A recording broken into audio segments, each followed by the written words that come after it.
5,000 লোকের একটা ইমাম বানাতে গিয়ে মাইক্রোস্কোপ যন্ত্র দিয়ে দেখেন মোষ কেমন, দাড়ি কেমন, চুল কেমন, পাও কেমন, হাত কেমন, হাতে নখ লম্বা কিনা, দাঁতে ছাতা কিনা, বউ পর্দায় থাকে কিনা, মিথ্যা কথা কয় কিনা, এত দেখেন।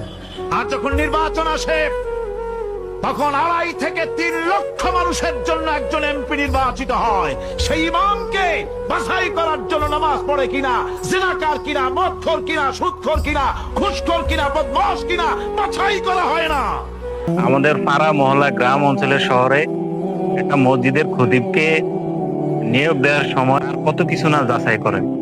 একটা মসজিদ পরিচালনা করার জন্য সর্বোচ্চ যার আমল আখলাক ভালো, যার কোরআন তেলাওয়াত সহি শুদ্ধ, তাকে নিয়োগ করার জন্য সবাই চেষ্টা করেন। তো এই আগামী রাষ্ট্র পরিচালনা করার জন্য আপনি আপনার মূল্যবান ভোট কোথায় দিবেন সেটাকে একটু ভেবেছেন? আমি আশা রাখি প্রত্যেকে ভাববেন।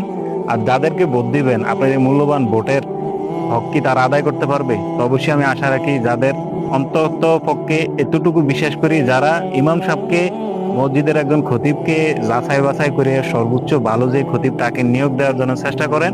আমি অন্তত পক্ষে 2026 সালের নির্বাচনে আমি এটা বিশ্বাস করি, অন্তত পক্ষে মানুষের এই বিবেককে জাগ্রত করে বাংলাদেশকে সুন্দরভাবে পরিচালনা করার জন্য ইসলামিক দল ক্ষমতায় আসবে সেই বিশ্বাস রাখি।